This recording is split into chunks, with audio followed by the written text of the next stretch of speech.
Hai sobat semua, apa kabar? Baik kan? Semoga kalian semua sehat selalu, bahagia selalu dan banyak rezeki. Kali ini Mimin mau melanjutkan cerita dari novel Ternyata Suamiku Penguasa. Semoga cerita ini bisa menghibur kalian semua ya, dan bisa menemani hari-hari kalian semua. Oh iya, jangan lupa bantu like dan komen ya biar Mimin tambah semangat uploadnya. Kalau begitu yuk langsung saja ke ceritanya, cekidot. Debu beterbangan di mana-mana dan cahaya di dalam ruangan dipulihkan. Putri bisa mendengar seseorang memanggil namanya.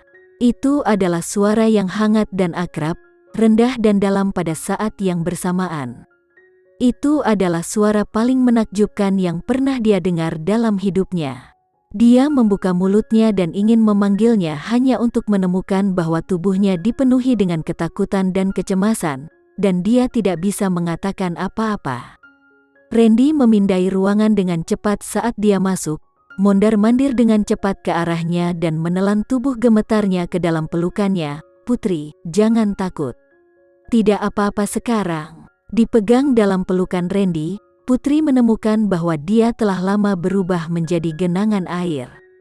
Dia tidak lagi takut, karena dia memilikinya tepat di sisinya. Dia tidak bisa mengingat banyak tentang hubungan mereka, tapi dia tidak akan lagi merasa ragu atas tindakannya terhadapnya dan dia juga tidak akan meragukan perasaannya untuknya lagi. Jika Randy memiliki niat lain, Randy tidak akan bisa memberinya rasa aman yang begitu besar.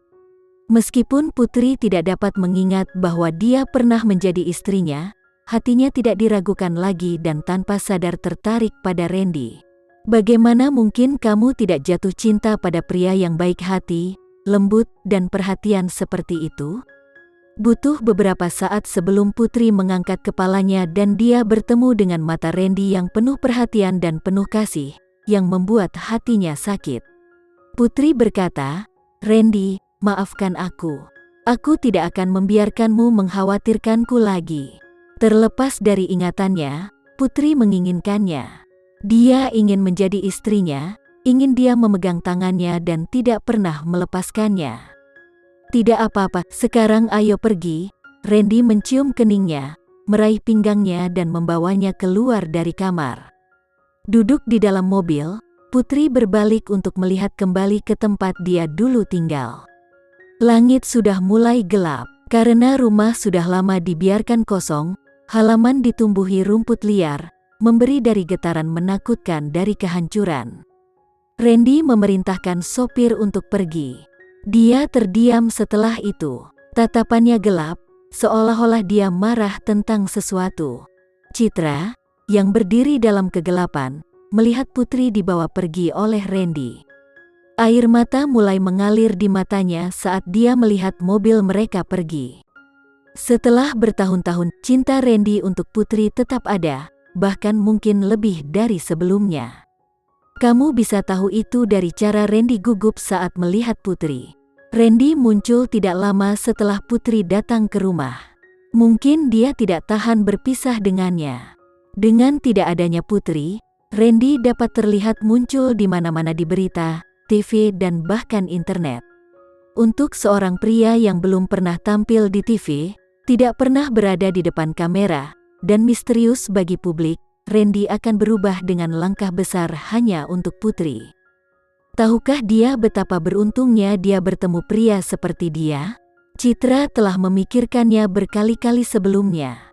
Kalau saja dia bekerja lebih keras terakhir kali, jika saja dia tidak kembali ke Busan untuk memperebutkan Andi Andrean, si bajingan itu, maka mungkin semua cinta dan perhatian yang diterima Putri akan menjadi miliknya. Laki-laki itu tidak akan pernah menjadi milikmu. Kenapa kamu tidak menatapku lebih daripada memimpikannya?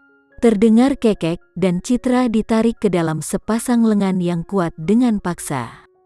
Dia bertemu mata iblisnya ketika dia mengangkat kepalanya untuk melihat siapa itu. Citra mengangkat tangannya yang lemah dan menepuk 2 kali di dadanya, tersenyum lembut ketika dia berkata, "Tuan Agil, Anda adalah burung phoenix dan saya hanya seekor burung pipit kecil. Beraninya saya berfantasi tentang Anda?"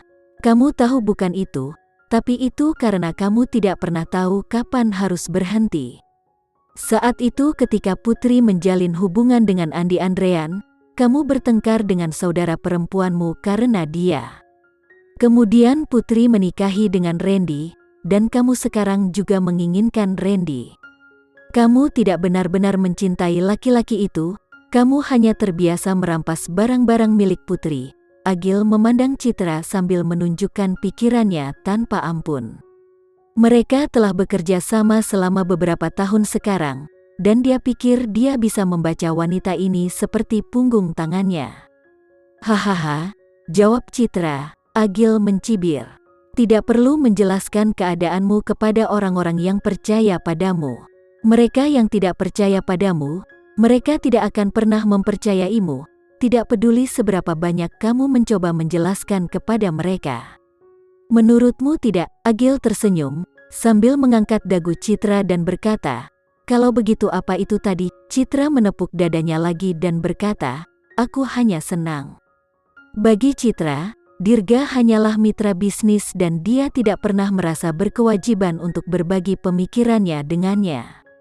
Putri tumbuh dengan temperamen yang keras kepala sejak dia masih kecil. Begitu dia mengambil keputusan, tidak ada yang bisa menghentikannya. Itu juga karena kekeras kepalaannya, sehingga dia banyak dihukum. Setelah setiap kali mengacau, sebagian besar waktu Putri, dia akan dikurung di ruang penyimpanan oleh ayahnya, Septian Bramasta, dan dia hanya bisa keluar dari situ jika dia mengaku salah. Keras kepala tidak membuatnya terlalu jauh. Putri tidak pernah belajar bagaimana membuat orang marah, terutama Septian. Jadi dia sering dikurung, biasanya sepanjang malam dan tidak ada yang bisa menyelamatkannya. Ruang penyimpanan akan menjadi mimpi buruk bagi masa kecil Putri.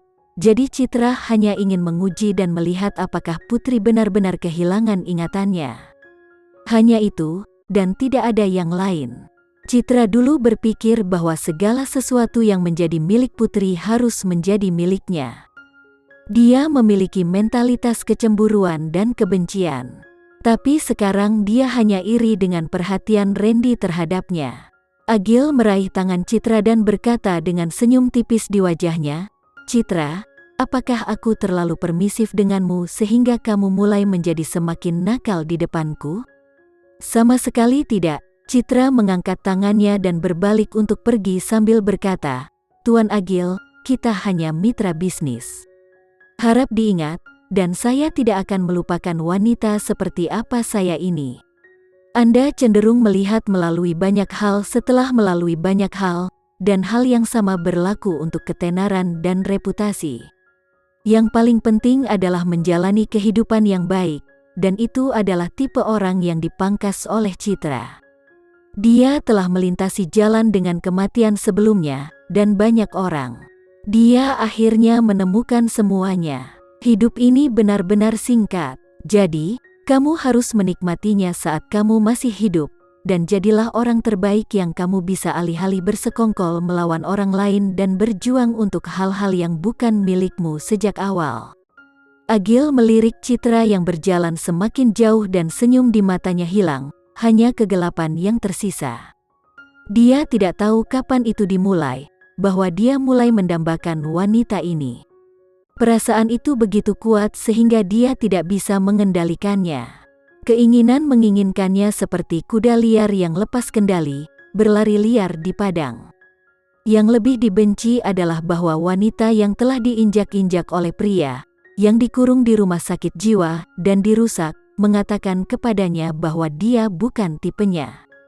Seorang wanita yang harga dirinya diinjak-injak oleh begitu banyak orang sebelumnya, berpura-pura lebih baik darinya di depannya. Sejak dia menggulingkan keluarga Andrean dan mencapai perkembangan bertahap dalam bisnis keluarganya, dia telah menerima banyak undangan dan sindiran dari para wanita di Busan. Dia adalah seorang pengusaha dan seorang yang cerdas dalam hal itu.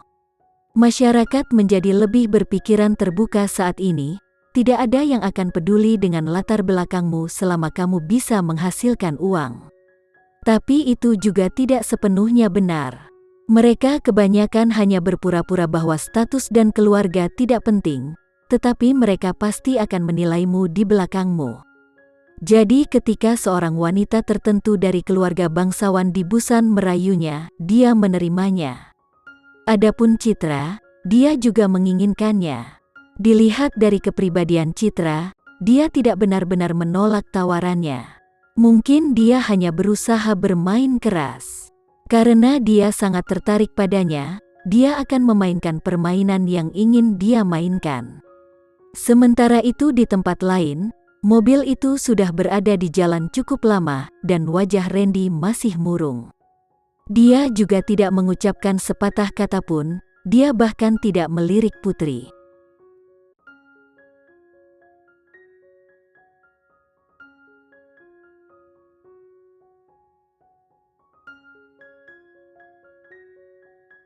Sekian dulu ya cerita kali ini, kita lanjutkan lagi ceritanya di lain waktu.